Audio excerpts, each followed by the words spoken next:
എൻ്റെ പേര് ബെബിൻ, ഇതെൻ്റെ വൈഫ് അഞ്ജു. ഞങ്ങൾ അബുദാബിയിലായിരുന്നു. അപ്പോൾ 9 മാസമാണ് ഞങ്ങൾ വന്നത്. ഞങ്ങൾ കണ്ട ഡോക്ടർ ഭാഗ്യയാണ്. ഞങ്ങൾക്ക് ഭയങ്കര കൺഫ്യൂഷനൊക്കെ ഉണ്ടായിരുന്നു. എങ്ങനെയാവും 9 മാസം ഇവിടെ വന്നു കഴിഞ്ഞാൽ ഏതൊക്കെ ടെസ്റ്റുകളൊക്കെ ചെയ്യണം, ഏത് ഡോക്ടറെ കാണണം എന്നൊക്കെ. അപ്പോൾ എൻ്റെ ഒരു കൂട്ടുകാരനാണ് സജസ്റ്റ് ചെയ്തത് ഡോക്ടർ ഭാഗ്യനെ കുറിച്ച്. എൻ്റെ പേര് അഞ്ജു. 9 മാസത്തിൽ വന്നതുകൊണ്ട് ഓൾറെഡി ടെൻഷനൊക്കെ ഉണ്ടായിരുന്നു, എങ്ങനെയായിരിക്കും. പിന്നെ എൻ്റെ ഫസ്റ്റ് ഡെലിവറി ആയിരുന്നു. അപ്പം ഇതേക്കുറിച്ചൊന്നും ഒന്നും അറിയത്തില്ലായിരുന്നു എനിക്ക്.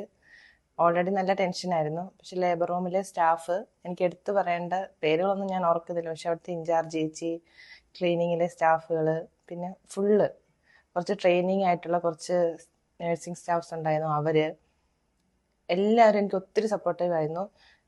അതിൻ്റെ അകത്തോട്ട് എൻ്റെ പേരൻസിനെ ഒന്നും, മീൻസ് അമ്മേനെയോ ആരെ അകത്ത് കയറ്റത്തില്ലാത്തതുകൊണ്ട് ഞാൻ തന്നെയായിരുന്നു. പക്ഷെ എനിക്കൊരു ഫാമിലിയിലെ പോലെ തന്നെ ഫുൾ സപ്പോർട്ടായിട്ട് അവിടുത്തെ എല്ലാ ചേച്ചിമാരും ഉണ്ടായിരുന്നു.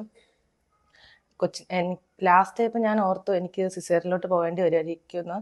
പക്ഷെ അവർ ഫുൾ സപ്പോർട്ടായിരുന്നു. മോളെ നിന്നെ കൊണ്ട് പറ്റും, എൻ്റെ അടുത്ത് വന്ന് എപ്പോഴും വന്നിരിക്കുമോ, എനിക്ക് ഒത്തിരി സപ്പോർട്ട് ചെയ്തു തന്നു. പിന്നെ ഡോക്ടർ ഭാഗ്യയാണെങ്കിലും ഒത്തിരി സപ്പോർട്ടായിരുന്നു. അങ്ങനെ എനിക്ക് നോർമൽ ഡെലിവറി തന്നെ ചെയ്യാൻ പറ്റി. പിന്നെ ഇവിടുത്തെ ഇൻഷുറൻസ് ടീമിലെ മെമ്പേഴ്സ്, എനിക്ക് അവിടുത്തെ ഇൻഷുറൻസ് ഇങ്ങോട്ട് കൺവേർട്ട് ചെയ്യാൻ പറ്റായിരുന്നു. അപ്പോൾ അവരും കുറേ സപ്പോർട്ട് ചെയ്തു.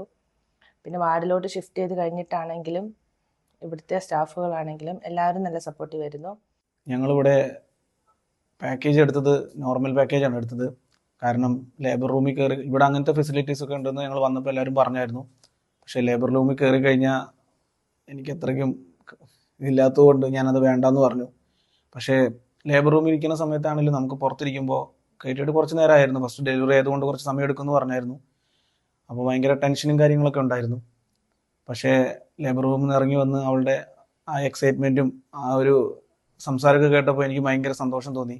കാരണം അത് കഴിഞ്ഞിട്ടാണെങ്കിലും പിറ്റേ ദിവസം ലേബർ റൂമിലെ സ്റ്റാഫുകളൊക്കെ വന്ന് ഡെയിലി വന്നിട്ട് അഞ്ജു എങ്ങനെയുണ്ട്, സുഖമല്ലേ, അങ്ങനെയൊക്കെ പറഞ്ഞ് അവൾ തലേദിവസം എന്നോട് അതൊരു പറയുകയും ചെയ്തു. പിറ്റേ ദിവസം അവർ വരികയും കൂടെ ചെയ്തപ്പോൾ വളരെ സന്തോഷം തോന്നി. പിന്നെ ഇനി എൻ്റെ കൂട്ടുകാരന്മാരോ ആരെങ്കിലും എന്തെങ്കിലുമൊക്കെ ഡെലിവറി കാര്യങ്ങളൊക്കെ ഉണ്ടെന്നുണ്ടെങ്കിൽ എന്തായാലും നിംസിനെ തന്നെ ഞങ്ങൾ സജസ്റ്റ് ചെയ്യും, ഡോക്ടർ ഭാഗ്യേനെയും. അപ്പോൾ ഞങ്ങൾക്കൊരു പുതിയ കുഞ്ഞ് ബേബിയെ കിട്ടി. ഞങ്ങൾ ഭയങ്കര സന്തോഷവാന്മാരാണ്. നിംസ് ഹോസ്പിറ്റലിലെ ഇനി അടുത്ത ബേബി ഉണ്ടാവുകയാണെങ്കിലും ഞങ്ങൾ ഇവിടെ തന്നെ വരുന്നു.